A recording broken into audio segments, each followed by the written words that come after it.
హరే రామ రామ రామ హరే హరే, హరే కృష్ణ కృష్ణ కృష్ణ హరే హరే, హరే రామ రామ రామ హరే హరే, హరే కృష్ణ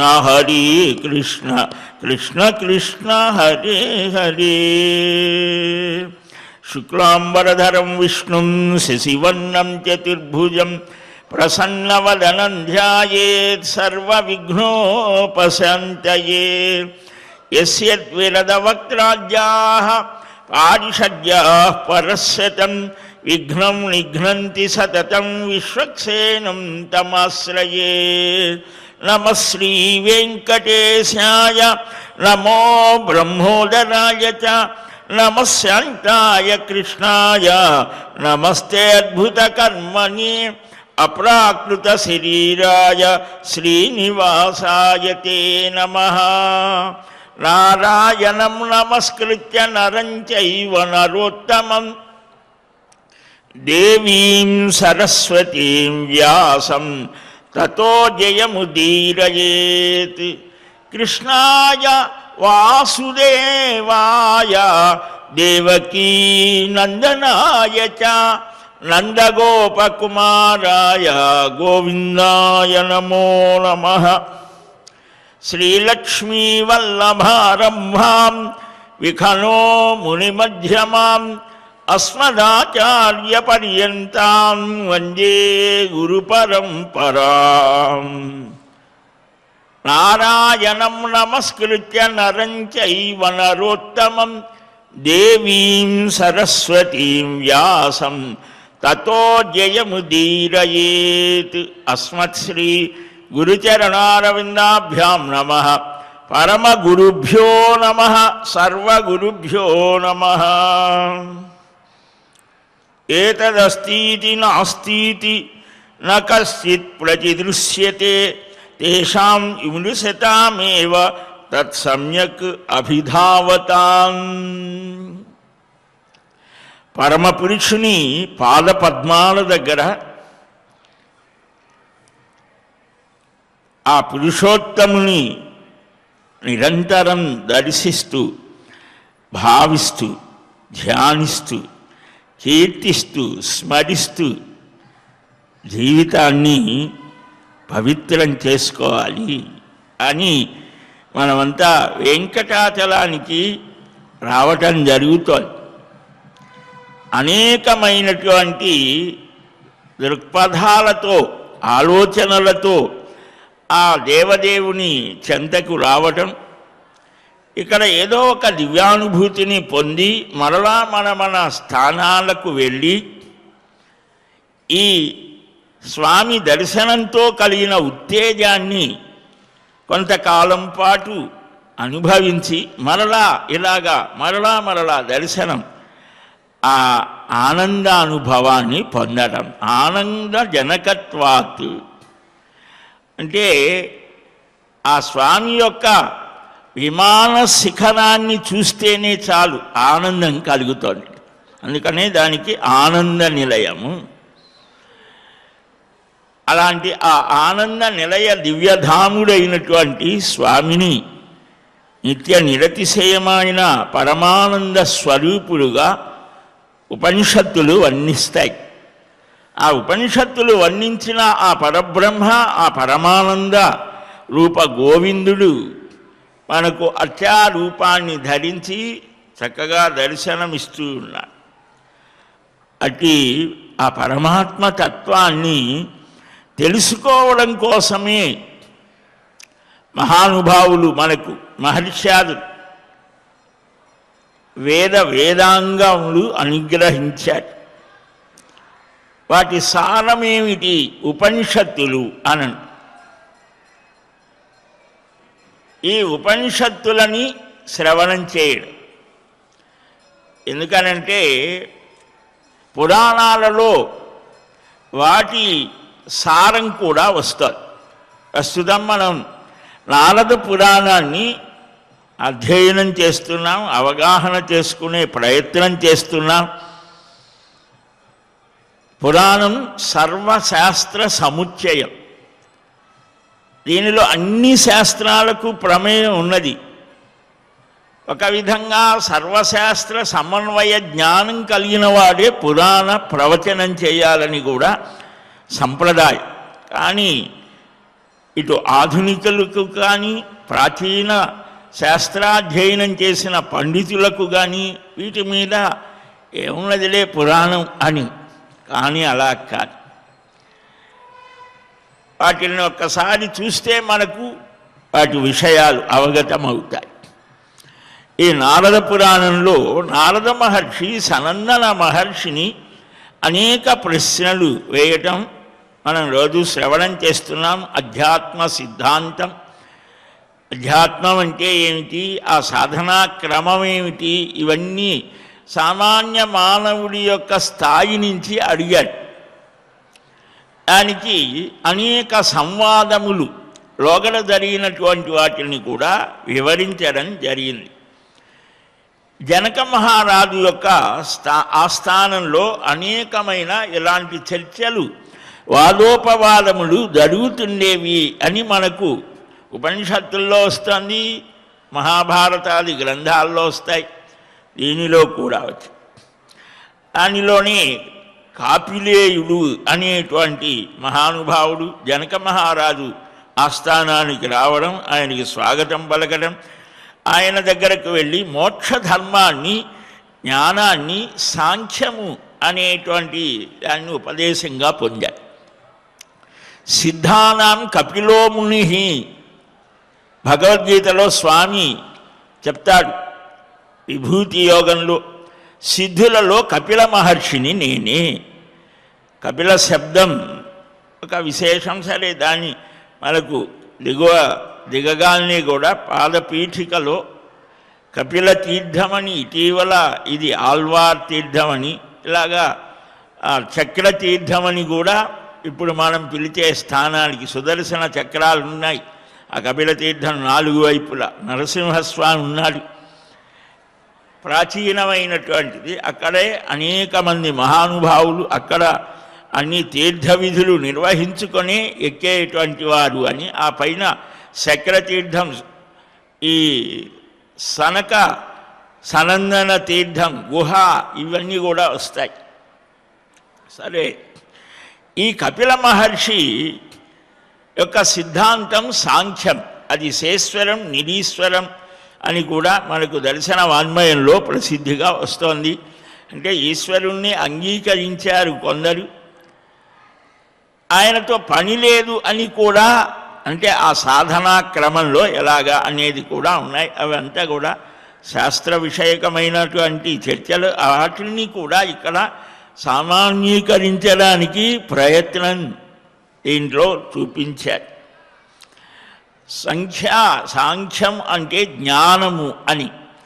ఆ జ్ఞానం ఎలాగా, అది జాతి జ్ఞానం, కర్మజ్ఞానం, సర్వజ్ఞానం, ఇవన్నీ కూడా బోధించారట. ధర్మ సంబంధం అనేది కర్మఫల ప్రాప్తి దేనికోసం చేస్తున్నామో ఆ దేహం అనేటువంటిది అశాశ్వతమైనది అని. అంటే ఎప్పుడు ఉండేది కాదు ఈ శరీరం. నదీ ప్రవాహ సదృశమని కూడా కొన్ని వాటిల్లో చెప్పడం జరుగుతుంది. అంటే నదీ ప్రవాహం, నీరు ప్రవహిస్తూ ఉంటుంది. నదిగా సత్యం, ప్రవాహం అసత్యం, అనిత్యం. అంటే ఆ నీరు ఎప్పుడు కూడా మారిపోతూ ఉంటుంది, కానీ నది ఎప్పుడూ ఉంటుంది. ఇది ఒక అలా దేహం అనేది ఇది ఎప్పుడూ ఉండదు. దీనికి ఎప్పుడైతే డేట్ ఆఫ్ బర్త్ ఉన్నదో ఈ శరీరానికి కూడా ఎక్స్పైరీ డేట్ ఉంది. అయితే ఎక్కడుందండి, మనకు టాబ్లెట్స్ మీద ఉంటుంది, కానీ మనకి శరీరంలో ఎక్కడున్నది అంటే మనకు తెలియదు. ఆ కర్మల యొక్క స్థితి వల్ల కర్మానుభవం కోసమే శరీరం. శరీరం అంటే అనుభవానికి యోగ్యమైనది. ఏ శరీరం అంటే ఏ శరీరమై, ఎన్ని శరీరాలు ఉన్నాయి, మనకు కనిపించేది ఒక్కటే. దీని లోపల సూక్ష్మ శరీరం, మళ్ళా కారణ శరీరం, ఇవేవి కాదయా అని అంటే ఈ శరీరాన్ని వదిలితే కూడా యాతనా శరీరం దుఃఖానుభవం కోసం. అసలు శరీరమే లేదయ్యా, నువ్వు కేవలం ఆనంద స్వరూపం అనేది కూడా ఒకటి. అనేకమైన సిద్ధాంతాలు, చర్చలు, వాదాలు ఎంత వాన్మయమో అనుభవంలోకి తెచ్చుకోవడం కోసం. అందుకోసమే ఈ శరీర స్థితి వేరు, ఆత్మస్థితి వేరు, ఈ రెండు కలిపి ముడివేశారయ్యా. అందుకే నీకు జన్మ ఛిద్యంతే సర్వ సంశయా. ఈ గ్రంథి అంటే ముడి అని, ఈ ముడి ఎప్పుడైతే ఓడదీస్తావో అహం ప్రత్యయం, అహంకారంతో కూడినటువంటిది ఈ శరీరానికి జ్ఞాన సంబంధమైనటువంటి జ్ఞానస్వరూపమా, జ్ఞానానికి ఆశ్రయమా, ఆత్మ అనే దాని మీద కూడా చాలా చర్చలు ఉన్నాయి. ఇది ముడివేస్తే, దీన్ని విడదీస్తే అప్పుడే అదే శరీర స్థితిని ఎంతవరకు అంటే కొంతవరకే అని ఆ ఆత్మ అనుభవం అయితే ఇది వ్యర్థంగా ఉండిపోతుంది. అందుకనే మహానుభావులు ఈ శరీరాన్ని ఉమ్మివేశారన్నారు. ఒక వివేకానంద స్వప్నంలో ఆయన చెన్నైలో ఒక సోదర శిష్యుడు శశి ఈ శరీరాన్ని ఉమ్మేశారన్న. అంటే ఆత్మానుభవం పొందినటువంటి వారికి ఈ శరీరం ఎలాంటిది, ఒక వస్తువు లాంటిది. అలాగనే మనకు రమణ మహర్షి దీంట్లో కూడా వస్తుంది, శరీరం కంటే నేను వేరు అనేది. శరీరానికి ఆపరేషన్ జరిగి రక్తం కారుతూ ఉంటే ఫ్యాన్లు పెట్టారు శిష్యులు, అదొక ఇది పెడితే ఎంత బాధ కలుగుతుంది. అయినా సరే అంతకుముందు ఎలా ఉన్నాడో అలాగనే ఉన్నాడు. సహజంగా ప్రాక్టికల్గా మనం చూస్తే అంటే ఏంటి, దీనికి భిన్నంగా ఉన్నాననేది ఆయన చూపించాడు. మనకు ఆ అనుభవం లేదు కాబట్టి శరీరం అమ్మో ఇది పోతే మళ్ళీ అసలు ఏమిటో మనకు తెలియదు కదా. అందుకనే శరీరం కంటే ఆత్మ అనేది భిన్నము, భిన్న ధర్మాలు కలిగినటువంటి ఆ శరీర ధర్మాలు వేరు, ఆత్మ యొక్క స్థితులు వేరు. కనుక ఇది అశాశ్వతం, వినాశనం, దక్ష్యతి, వృద్ధి పొందేది, నశించేది, దహించబడేది అని దేహము అనే దానికి అది శీర్యతి, శిథిలమవుతోంది. కాబట్టి ఒక 25 సంవత్సరాల వయస్సులో వాడు మిసమిసలాడుతాడు. 50-60 ఏళ్ళు వచ్చేసరికి పళ్ళు ఊడటం మొదలవుతోంది, కంటికి కళ్ళజోడు వస్తుంది, ఇంకా రకరకాలైనవన్నీ బెల్టులు వస్తాయి, అన్నీ వస్తాయి కదా.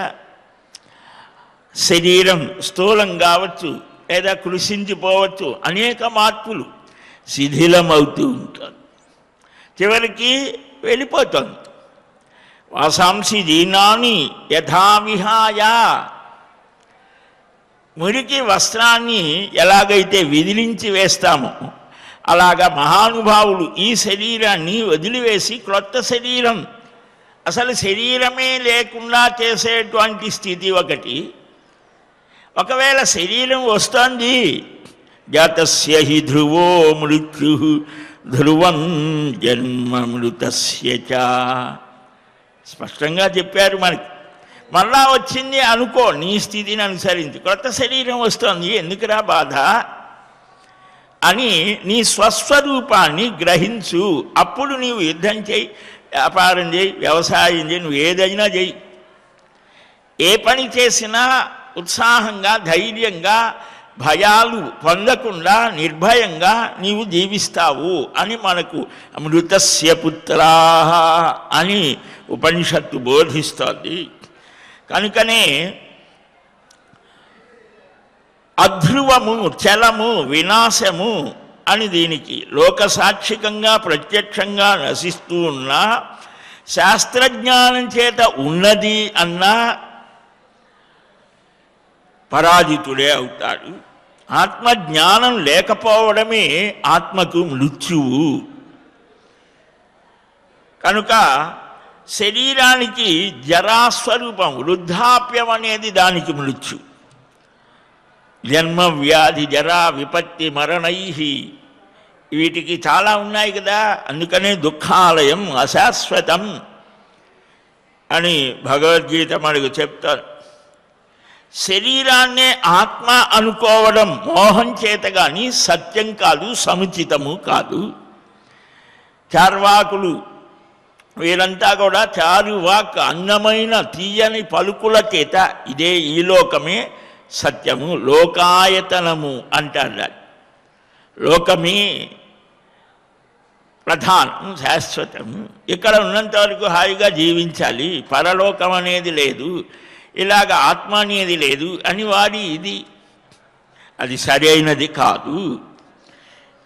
ఇది ఇట్లా ఉన్న లోకంలో సంభవము కానిది. ఆత్మ అనేది అజరము, అమరము. దేహాన్ని ఇదే ఆత్మ అనుకుంటే అది రాజసభావము. ఇది ఉన్నది, ఇది లేదు అని తమో లక్షణయుక్తమైన శరీరాన్ని లోక వ్యవహారంలో దేనిని ఆధారంగా చేసుకొని చెప్పాలయ్యా?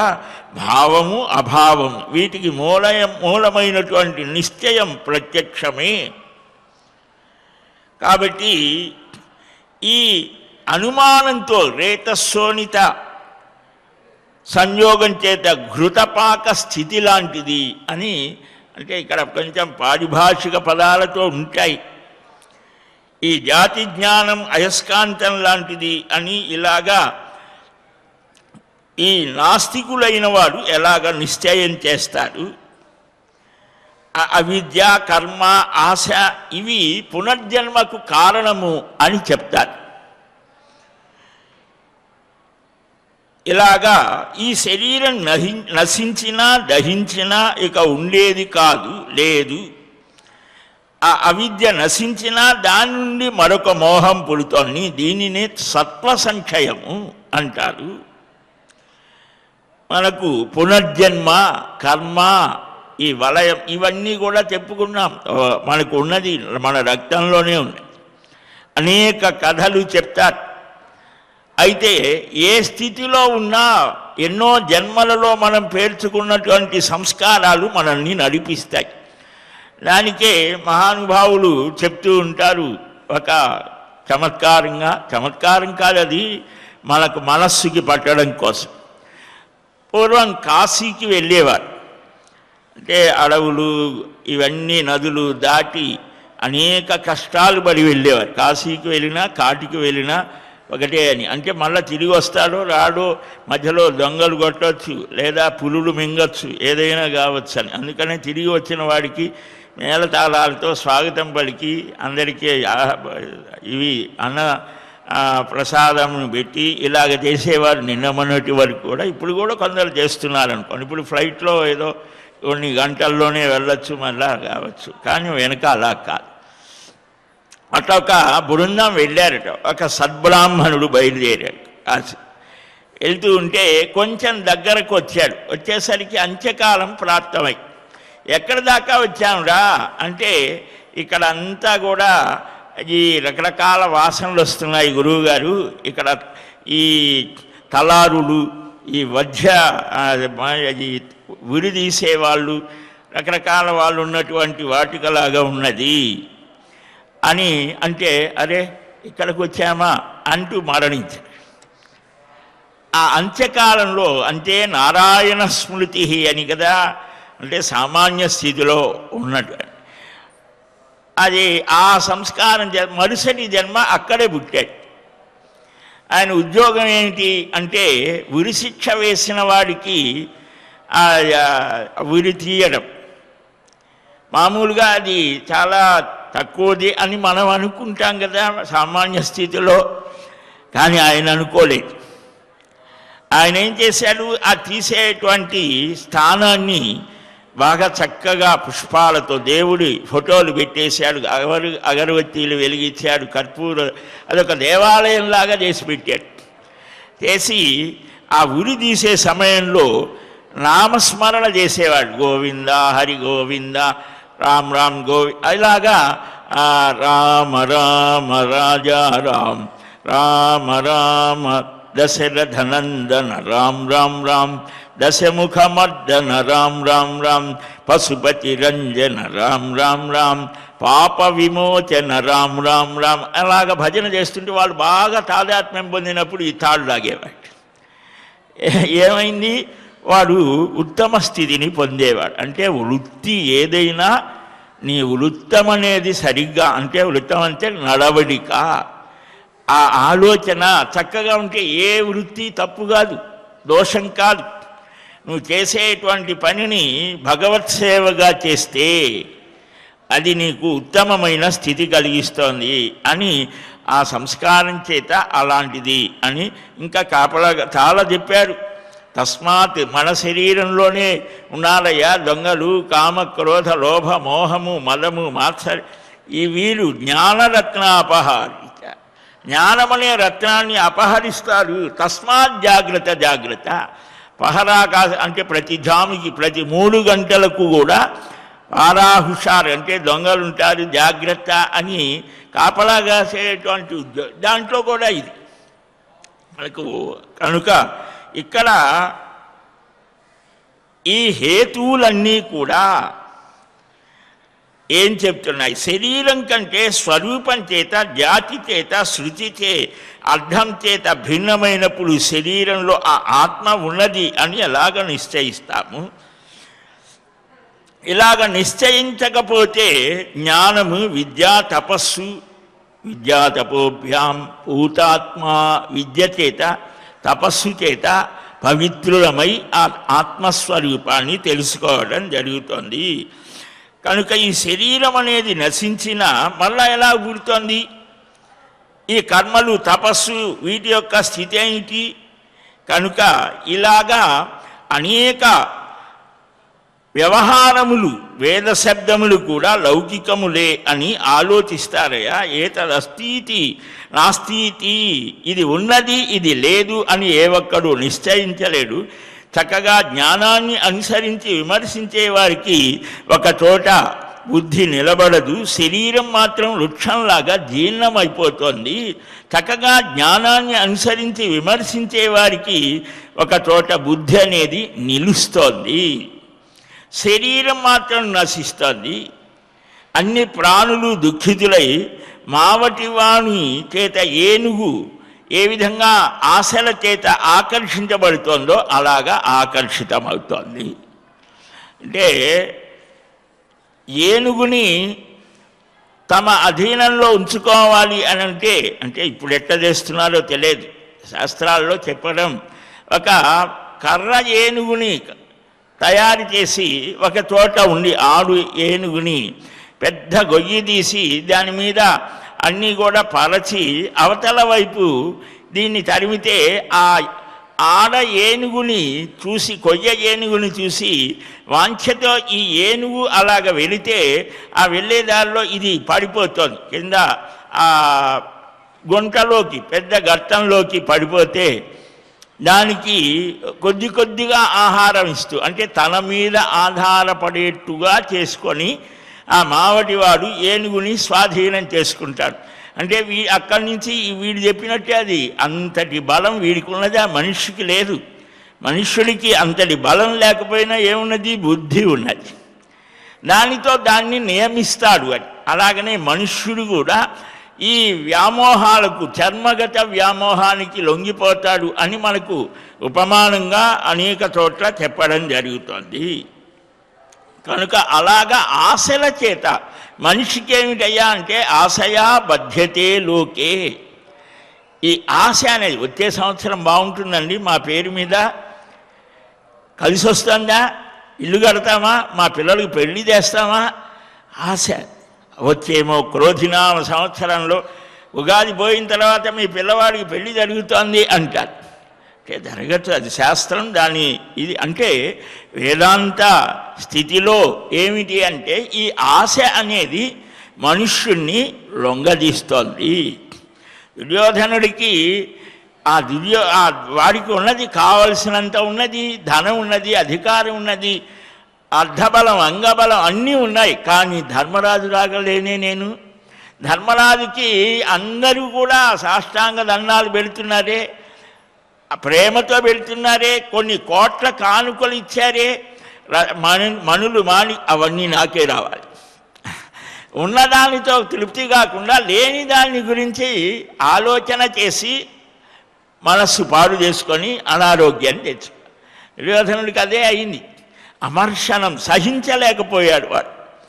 ఎలాగా వాడు శకుని తోడయ్యాడు. నీకెందుకురా యుద్ధం, ఇవన్నీ కూడా పెద్ద పెద్ద పెద్ద పనులు.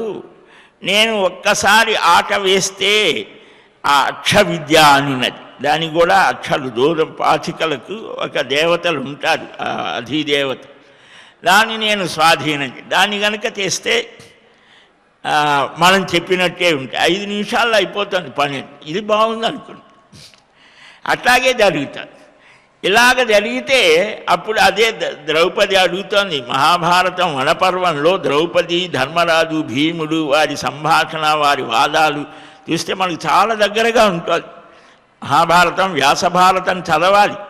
చదివితే మనకి అన్ని ప్రశ్నలు సమాధానం మన జీవితానికి సంబంధించిందే. అదేదో పుణ్యమో లేకపోతే మరొకటో అనేది పక్కన ఉంచండి. మనం ఎలాగ బ్రతకాలో తెలుస్తుంది. మనకొచ్చే సందేహాలన్నీ అడుగుతారు. ద్రౌపది అడుగుతోంది, నువ్వు ధర్మం అంటే ఇదేమిటయ్యా ఇలాగ ఉన్నావు? ఆ దుర్యోధనుడు పరమ పాపిష్టివాడు, వాడికి అసలు కనీసం అన్నగారిని అడవులకు అనేటువంటి తప్పు చేశాననేటువంటి బుద్ధి ఏ కోసైనా లేదు, బాధ లేదు. ఆ నలుగురికి తప్ప అందరూ కన్నీరు కార్చారు, ప్రజలంతా బాధపడ్డారు. మరి ఇలాంటి వాడి మీద నీవు క్షమని చూపిస్తున్నావే, ఎక్కడ సహనం చూపించాలి, ఎక్కడ క్షమని చూపించాలి? పెద్ద చర్చ ఉన్నది వనపర్వంలో. 30, 29, 30, 31 అధ్యాయాలు చూస్తే మనకు మన జీవితంలో ఎలా ఉండాలి. ఎవడైనా మనకు అన్యాయం చేస్తే వాడి మీద కోపం తెచ్చుకొని వాడిని ఏదన్నా బాధ పెట్టాలా, లేకపోతే క్షమించి వదలాలా, లేదా సహనంగా ఉండాలా? ఈ ప్రశ్నలకు అక్కడ సమాధానం ఉంటుంది. చూడండి ఒకటి. కనుక ఈ పురుషార్థాలను సారము లేని ఆశల చేత ఆస్వాదించడం, సుఖాలను కలిగించే వాటిని నశింపజేసుకోవటం జరుగుతుందయ్యా. శాశ్వతం కాని జీవితం కలిగిన ప్రాణులకు బంధువులతో మిత్రులతో ఏమిటి ప్రయోజనం? ఆత్మార్థం పృథివీంచదేతి. ఆ ముముక్షు కలిగినటువంటి వారు సర్వాన్ని త్యజిస్తారు. మనం కాదు, మనకు అన్నీ ఉన్నాయి కాబట్టి మనం ఇక్కడ ఉండి ఎలాగ చేయాలి అది కూడా చెప్పారు. అంతటిని వదలి క్షణంలో వెళ్ళి మళ్ళా తిరిగి రాడు కదా. కనుక ఇవన్నీ కూడా ఇంకా విస్తృతంగా చెప్పారు. ఇది ఎలాగయ్యా ఆశ్చర్యాన్ని పొందాడు జనక మహారాజు. జ్ఞానం అనేది ఉండకపోతే జ్ఞాన అజ్ఞానాల చేత ప్రయోజనమేమిటి? ఈ సంపద ఇవన్నీ కూడా ఎలాగా అని ఆయన ప్రశ్నించడం జరుగుతోంది. ఈ శరీరము, ఇంద్రియము, మనస్సుల సమాహారం, ఈ 3 ఒకదానిని ఒకటి ఆశ్రయించి ఉంటాయి. నీరు, ఆకారం, వాయువు, అగ్ని, భూమి 5 ధాతువులు. ఈ 5ంటిలో భావంతో నిలుస్తాయి, స్వభావంతో విడిపోతాయి అని ఈ యోగం ఎలాగ సిద్ధిస్తోంది? ఈ ఇంద్రియములు కన్ను, ముక్కు, చెవి, నాలుక, చర్మం, వీటి ద్వారా వినడం, తినడం, కనడం, చూడడం, ఈ శబ్దస్పర్శ రూపరసగంధాలు, ఈ సుఖం, దుఃఖం, అసుఖ దుఃఖం, శబ్దస్పర్శ రూపాలు, ఇవన్నీ కూడా జ్ఞాన సిద్ధి కోసం మరణ పర్యంతం ఉంటాయి అని ఈ పరము శుద్ధమైన బుద్ధి అవ్యయము మహత్తు అని అంటారు అని త్యాగం చేతనే వీటి యొక్క విషయం తెలుస్తోంది. జ్ఞానం అనేటువంటిది త్యాగే నైకే అమృతత్వమానసు న కర్మ నాన ప్రజయ అని కర్మల చేత కానీ సంతానం వల్ల కానీ, అంటే మనకు ఉత్తమ సుఖాలు స్వర్గం చెప్పారు, శాశ్వతమైన సుఖం మోక్షం అని చెప్పారు. మోక్షం అంటే ఏంటి? అదొక పెద్ద చర్చ. కనుక ఈ దుఃఖం అనేది అసలు ఎక్కడి నుంచి వచ్చింది? నేను కాను, నాది కాదు అని అనాత్మగా చూడబడేదానికి అధిష్టానం, ఆధారం, మూలమేమిటి? ఇవన్నీ కూడా చెప్పవయ్యా అనంటే తపస్సు, యోగం వల్ల ఈ సుఖాలను అన్నిటినీ, భోగాలను, కర్మలను అన్నిటినీ త్యజిస్తే కానీ దాని స్థితి తెలియదు అని ఇలాగా సాత్విక, రాజస, తామసములనే మూడు వేదనలని కలిగిస్తాయి. ఈ వేదనలే సంసారంలో అన్నిటినీ ప్రహర్షం, ప్రీతి, ఆనందం, సుఖం, శాంత చిత్తత ఇలాగా అకారణంగా చిత్తంలో కలగడం సాత్విక గుణం, శాంత గుణం. అసంతోషం, పరితాపం, శోకం, లోభం, అసహనం ఇవి అకారణంగా సకారణంగా కలగటం రజోగుణం వల్ల. అవివేకం, మోహం, ప్రమాదం, నిద్ర, సోమరితనం ఇవి సహేతుకంగా అంటే ఏ కారణం చేత కానీ కారణాలు లేకుండా కానీ కలగటం అనేటువంటిది తమో గుణ లక్షణం. వీటి నుంచి ఎలాగ బయటపడాలి అనేటువంటిది చక్కగా ఆలోచన చేయాలి అని ఈ సుఖ దుఃఖాల యొక్క స్థితిని విడిస్తే శృతి స్మృతి శాస్త్ర ప్రమాణం చేత జ్ఞానాన్ని సంపాదించి ఈ వృద్ధాప్యం, జరా, మృత్యు పాశాల నుంచి విముక్తుడై ఉత్తమ స్థితిని పొందుతాడు.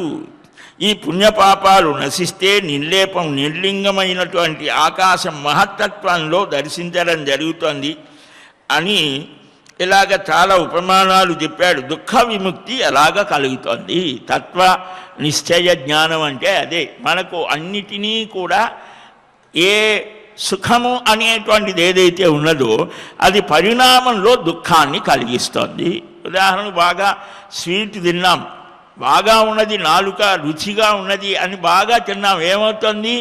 మళ్ళా ఆ మధుర పదార్థం తినేటువంటి అవకాశమే ఉండదు. కనుక ఇలాగా ప్రతిదీ కూడా పరిణామంలో అది దుఃఖాన్ని కలిగిస్తుంది. ఈ స్థితి లేకుండా ఎప్పుడూ ఆనందంగా ఉండాలంటే ఏం చెయ్యాలి? ఇలాగా ఈ స్థితిని నిస్సంగ స్థితిలో ఇది పొందవచ్చు అని చెబితే ఈ మోక్ష మార్గాన్ని పంచశిఖ మహర్షి ఉపదేశించాడు.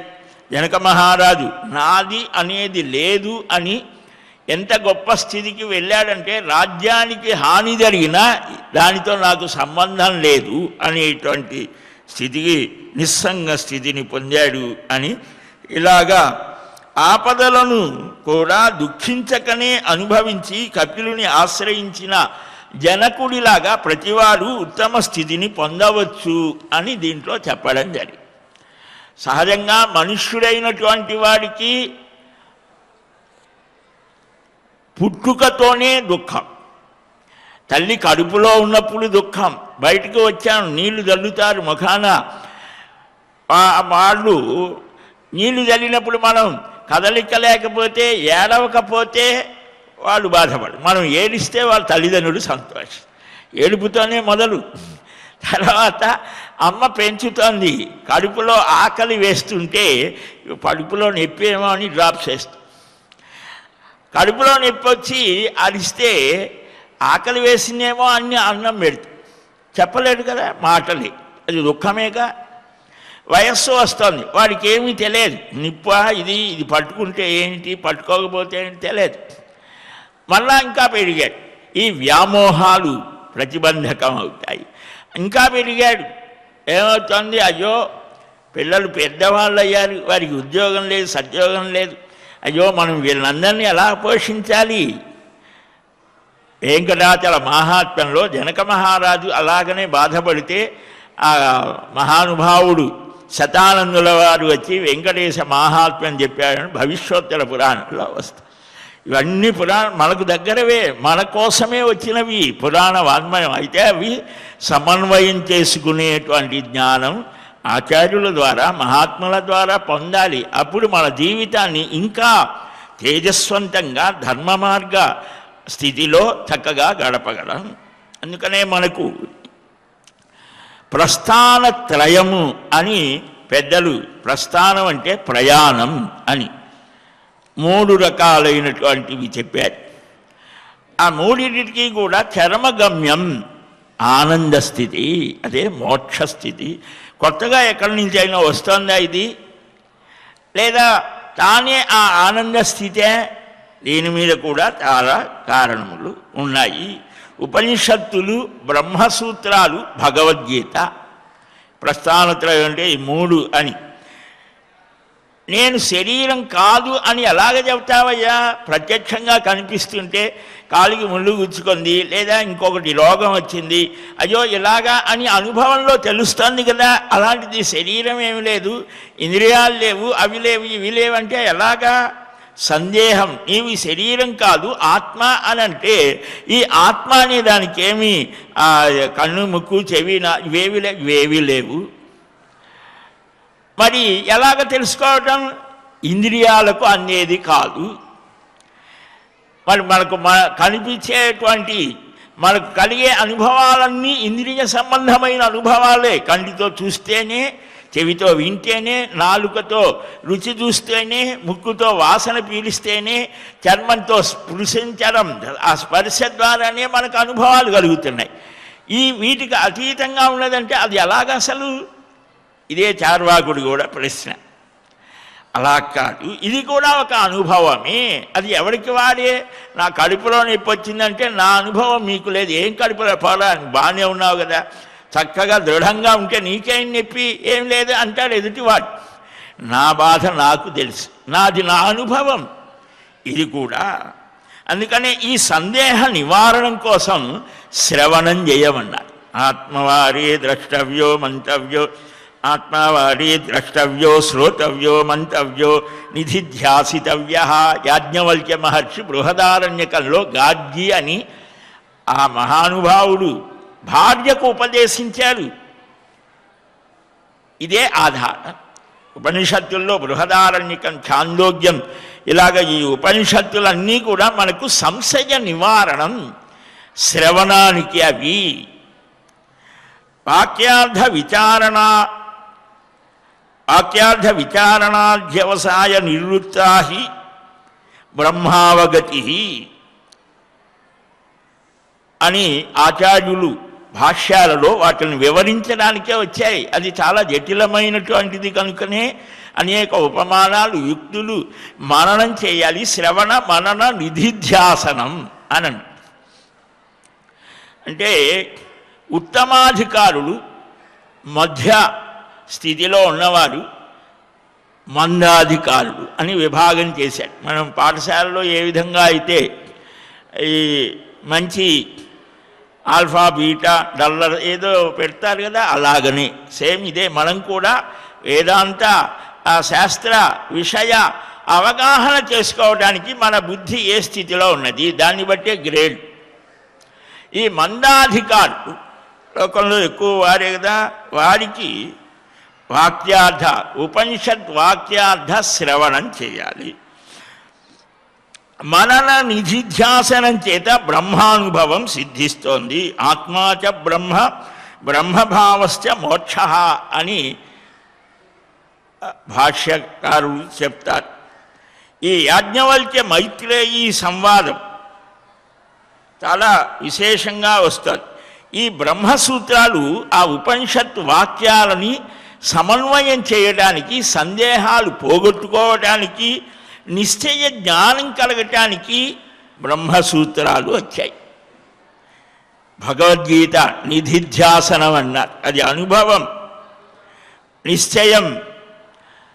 ఇది ఈ మూడిటిని సేవించమన్నారు. అక్కడ ప్రయాణం పూర్ణమవుతోంది. కనుక ఈ శ్రవణ బుద్ధి అనేటువంటి దాని ద్వారా అంతఃకరణ చతుష్టయము అనే మాట వింటూ ఉంటాం. ఈ మనస్సు, బుద్ధి, చిత్తము, అహం ఒకటే 4 స్థితులలో 4 పనులు చేస్తారు. ఈ అహం అనేటువంటిది మామూలుగా మనం వాడికి అహంకారం ఎక్కువ అంటూ ఉంటాం, అది గర్వం అనే భావన. కానీ వేదాంత శాస్త్ర స్థితిలో అహం ప్రత్యయం, అది ఆ అహం అనేటువంటిది పరిమితమైన అహం, అది పూర్ణత్వాన్ని పొందాలి, అదొక స్థితి అని కూడా. అదే ప్రయాణం, దానితో పూర్తి అవుతుంది. ప్రస్థానం అంటే ప్రయాణం. 3 రకాలైన స్థితులతో వీడు సాగించి ప్రయాణాన్ని పూర్తి చేయాలి. ఏమిటా ప్రయాణం పూర్తి చేయడం? తానెవరో తెలుసుకోవడమే. తాను కేవలం శరీరమే కాదు అనేటువంటి స్పృహ అనుభవంలోకి వచ్చినప్పుడు దానికేం చేయాలి అంటే ఉపనిషత్ శ్రవణం చేయమన్నా. మననం చేసుకోమన్నాడు, నిశ్చయాన్ని పొందమన్నాడు. ఆ గీతాచార్యులు వాటిని అన్నిటినీ సమన్వయం చేస్తూ ఆ అనుభవ శ్రవణం మననం చేయడానికే బ్రహ్మసూత్రాలు. ఈ ఆత్మ పరబ్రహ్మ, పరమాత్మ, ఆత్మ పరమాత్మ, ఈ ప్రకృతి, ఈ మూడిటి యొక్క స్థితి ఏమిటి? జీవ జగద్ ఈశ్వరుడు ఈ మూడు ఒకరేనా, వేరువేరా? పరబ్రహ్మ ఒక్కడే సత్యమా? ఇవి కూడా సత్యమా? ఈ మూడు ఆయనతోనే కలిసి ఉన్నాయా? సూక్ష్మ స్థితిలో ఉన్నవేవో మళ్ళా స్థూలానికి కూడా వచ్చినా అవే ఉన్నాయా? నామరూపాలు కోల్పోతే అది ఏమిటి? నామరూపాలతో ఉంటే ఏమిటి? ఇది తెలుసుకుంటే ఇది యథార్థమైనటువంటి జ్ఞానము. కనుక ఈ ఆత్మస్వరూపం అంటే ఏమిటి, పరమాత్మ స్వరూపం అంటే ఏమిటి అనేటువంటి విషయాలను మనకు చాలా సూక్ష్మంగా అనేకమైనటువంటి వాదములను, రకరకాలైనటువంటి భావధారలని మనకు నారద పురాణం ఇస్తారు. పురాణాలంటే ఏదో కేవలం వ్రతాలు, పూజలు, ఇంకేదో భక్తి, క్షేత్రాలు, మహాత్మ్యాలు ఇవే కాదు. తత్వం వస్తుంది, శాస్త్ర పరిచయం ఇస్తారు. అయితే అవన్నీ కూడా మనం చక్కగా గ్రహించేటువంటి స్థితి ఉండాలి. నారదుడు జ్ఞాన వికాసం కోసం సనకుడి దగ్గరకు, సనందనాథుడి దగ్గరకు పోయి అక్కడ ఆయన అనేక ప్రశ్నలు వేస్తాడు. ప్రాణం అంటే ఏమిటి? ప్రాణస్య ప్రాణ, ప్రాణం కంటే కూడా పైన ఏమైనా ఉన్నదా? ప్రాణానికే ప్రాణమైనటువంటిది ఏమిటి? ఇవన్నీ కూడా ఆయన చర్చిస్తారు. ఇది మనకు కొద్ది సమయంలో తేలేవి కాదు ఇవి. గురువు అందుకని జ్ఞానం అనేది ఆ గురు శిష్యుల ద్వారానే రావాలి, బహిరంగ ఉపన్యాసాల ద్వారా వచ్చేది కాలేదు. ఈ కర్మాచరణ అట్లాగని మనం కర్మలు వదలాలా? కర్మను వదలటానికి లేదు. ఎంతవరకు ఆ స్థితి వచ్చేంతవరకు కర్మణ జాయతే భక్తి, ఆ కర్మల వల్ల భక్తి, చిత్తశుద్ధి, ఆ భక్తి వల్ల జ్ఞాన వికాసం కలుగుతోంది. అలాంటి స్థితిని మనకందరికీ కలిగించాలి అని మహానుభావుడు నారద మహర్షి, పంచశిఖ మహర్షి, జనక మహారాజు యొక్క సంవాదాన్ని ఆ మహానుభావుడు చెబితే చక్కగా గ్రహించాడు అని 45 అధ్యాయాలలో ఈ విశేషాలను అనేకం అందించారు. ఇంకా చాలా ఉన్నాయి, వాటిని అన్నింటినీ కూడా క్రమంగా గ్రహిద్దాం. శ్రీకృష్ణ గోవింద హరే మురారే, హే నాథ నారాయణ వాసుదేవ, గోవింద జయ జయ గోపాల జయ జయ, రాధారమణ హరి గోవింద జయ జయ, హరే రామ రామ రామ హరే హరే, హరే కృష్ణ కృష్ణ కృష్ణ హరే హరే. స్వస్తి ప్రజాభ్యః పరిపాలయంతాం న్యాయేన మార్గేణ మహీం మహిషాః. గోబ్రాహ్మణేభ్యः శుభమస్తు నిత్యం. లోకాः సమస్తాः సుఖినో భవంతు. కాళే వర్షతు పర్జన్యः పృథివీ సస్యశాలినీ. దేశోऽयं క్షోభరహితో బ్రాహ్మణాः సంతు నిర్భయాः. అపుత్రాः పుత్రిణः సంతు పౌత్రిణः. అధనాः సధనాः సంతు జీవంతు శరదాం శతం. మంగళం కోసలేంద్రాయ మహనీయ గుణాబ్ధయే, చక్రవర్తి తనూజాయ సార్వభౌమాయ మంగళం. శ్రియకాంతాయ కళ్యాణ నిధయేర్ధినాం, శ్రీవేంకట నివాసాయ శ్రీనివాసాయ మంగళం. బలం విష్ణోః ప్రవర్ధతాం. సర్వం శ్రీకృష్ణార్పణమస్తు. వాసుదేవ నారాయణ ముకుంద మాధవ శ్రీహరి గోవింద వాసుదేవ. ఏడుకొండలవాడ Venkataramana Govinda Govinda Govinda Govinda. Panacea Meridian hospitals ప్రతి సామాన్యుడికి అందుబాటులో అంతర్జాతీయ వైద్య ప్రమాణాలతో వైద్యం, 24 గంటల అంబులెన్స్ సర్వీసుతో పాటు అత్యవసర సేవలతో ఏర్పాటైన చికిత్సా విభాగం, మా దగ్గర గుండె సంబంధిత, మూత్రపిండ, కాలేయ, కంటి జబ్బులకు, మోకాళ్ల శస్త్రచికిత్సతో పాటు కోవిడ్-19, బ్లాక్ ఫంగస్ వంటి వైరస్లకు, అన్ని రకాల ఆరోగ్య సమస్యలకు నమ్మకమైన అత్యాధునిక వైద్య చికిత్సను అందిస్తున్న హాస్పిటల్ పనేసియా మెరిడియన్ హాస్పిటల్స్. మీ ఆరోగ్య సమస్య ఏదైనా ఇప్పుడు పరిష్కారం సాధ్యం. సంపూర్ణ ఆరోగ్యం కోసం సంప్రదించండి Panacea Meridian hospitals. Opposite Bheeramguda కమాన్, RC Puram, Sangareddy district. Pin code 502032. సంప్రదించాల్సిన ఫోన్ నెంబర్ 0845524177 మరియు 7893757770.